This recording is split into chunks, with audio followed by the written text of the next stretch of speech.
Hey guys, it's David from socialexpression.net. I promised a subscriber that I would make a video about exposure therapy. Sorry, I got a little bit of a cold. Sorry for the voice. So, I love it when I get chances to make on a certain topic because I have a long list, but it's always more juicy and more exciting for me when somebody has a direct issue they want a video about. Um, so this one's on exposure therapy, and the person was asking if it seems impossible to do exposure therapy in certain situations, and I agree. I absolutely know what you mean by that. Um, so I'm doing a little exposure therapy here. I hate having my hair down. I like having it up and styled. So I decided to do that for this video. That's a little exposure therapy for you. They asked me to talk about exposure therapy. So I'm going to talk about two situations that I've overcome social anxiety in. One is driving around in the car and having thoughts and feeling really anxious. And also singing in the car is really related to that. I'm a musician and singer, but until I did a lot of cognitive behavioral therapy work and self-acceptance work, it was hard for me to sing in the car when other people were driving by. I would instantly stop, feel shy, even like singing a little bit, and where I knew they couldn't hear me, just thinking they would see me singing. Now I do it all the time. I sing loud. I don't care. And by the way, my singing is also much better because I'm not reserved. I let myself come out. I'm more free and expressive. And doing the Dr. Richards course is what really helped me with that, and self-acceptance work. I have the book right here. I always have a million books around because I'm a big-time personal development person. Believe that, if we brush our teeth every day, why the fuck don't we do affirmations or rational statements and stuff to maintain ourselves, to help ourselves? It's ridiculous. So this book is really amazing for affirmations that are positive, but I don't find them to be from a place of ego. Sometimes people do affirmations and they say, oh, well, these affirmations and, I want to get this to make myself happy, and it comes from a place of ego and protection, or trying to be better than other people, and those kind of affirmations fucking suck. This woman knows what she's talking about. So basically, part of his question was, how do you do that? Well, at some point you are going to have to expose, but see, if you just go out and expose yourself without having done any cognitive work, any affirmation work, any belief change work, meditation, visualization, energy work, stuff at home to set yourself up for success, to heal yourself, to help yourself ahead of time, it's going to be really difficult to do exposure therapy alone. And exposure therapy is basically just throwing yourself into a situation and trying to push through it, trying to get through it. And it doesn't need to be that way. Here's my biggest situation is going out to bars by myself and meeting people. That's probably been my biggest one that I've really overcome. Some nights I still do struggle with it, but more often than not I don't struggle with it. I do fine, and if I do struggle with it, I can in the moment change it up and get rid of the fear, the anxiety right there.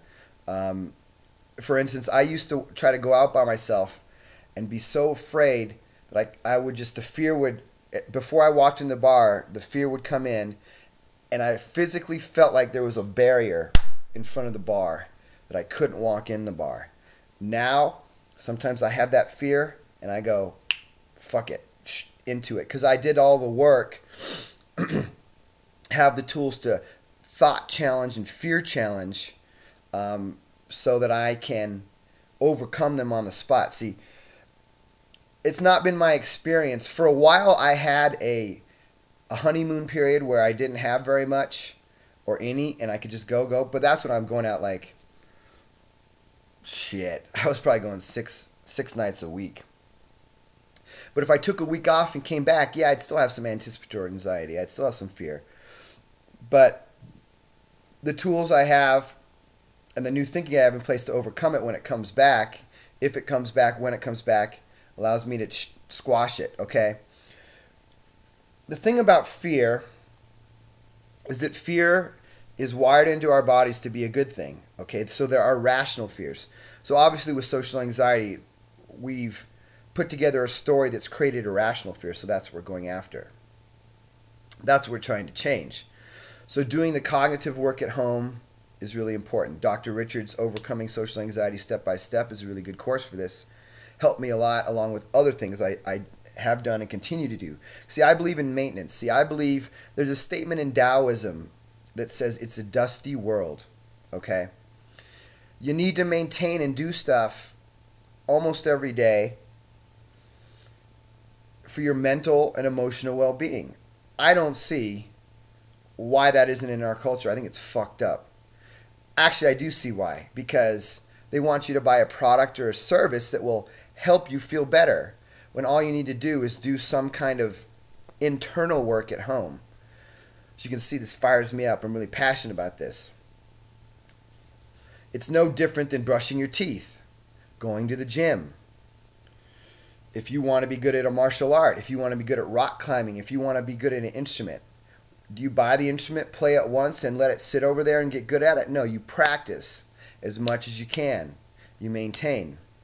In Western society, we have this thing about conquering and overcoming, and then it's done. That's just not been my experience. And approaching things that way is not effective in my experience and opinion, my vast experience of working on myself for many, many years. It's the weight of the world. I can't remember. It's some parable. It's a Greek one where the guy is constantly pushing the boulder up the hill. He gets to the top. It rolls back down, and guess what? He's got to push it up again. It's hard. 2 seconds of immediate joy, and then back to it again. Okay. I much prefer the Eastern view of maintaining balance and harmony, and that's what has worked for me with overcoming and managing my social anxiety.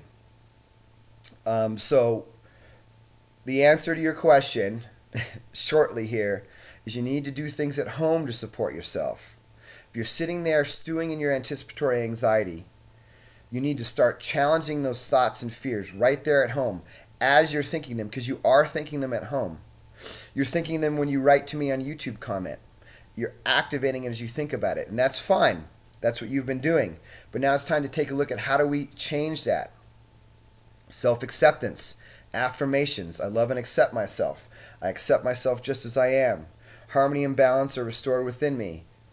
Things like these. There's a lot of affirmations in this book. You Can Heal Your Life by Louise Hay. All about that shit. And actually all about that, how it creates physical diseases and conditions are at the root of a lot of lack of self-acceptance. So you need to start considering and thinking, what can I do every day to support myself? Am I going to meditate for 10 minutes? Am I going to do affirmations, mirror affirmations, written affirmations? Am I going to do Dr. Richard's Overcoming Social Anxiety Step-by-Step program? I'm making an online program soon, a home study course that I'm excited about to help people overcome social anxiety. Too bad it's not out yet, or I'd say do that. Are you going to go to a therapist? What are you going to do? I'm glad that you are the person that wanted me to make this video, or allowed me to make this video, is determined to overcome it, because that's the one most important thing, and that I've always been determined to overcome it, and that's how I've made so much progress. So, exposure therapy, it can work in some situations, but if you have really intense fear and old thought and belief patterns that are actually generating that fear, you need to go inside and do the work, is the bottom line. And you can start doing it at home. That's what's so great about it. However, you will at some point have to expose, and you will encounter that fear most likely, but you'll be more set up for success to have the tools to quench the fear on the spot, accept it, let it go, push it out, clear it, heal it. There's a lot of different ways that I play with and have done to do it. So that's my video, a little longer than I wanted, but I hope it helps people on exposure and exposure therapy, exposing yourself to your fears and social anxiety. All right, take care, guys. Bye.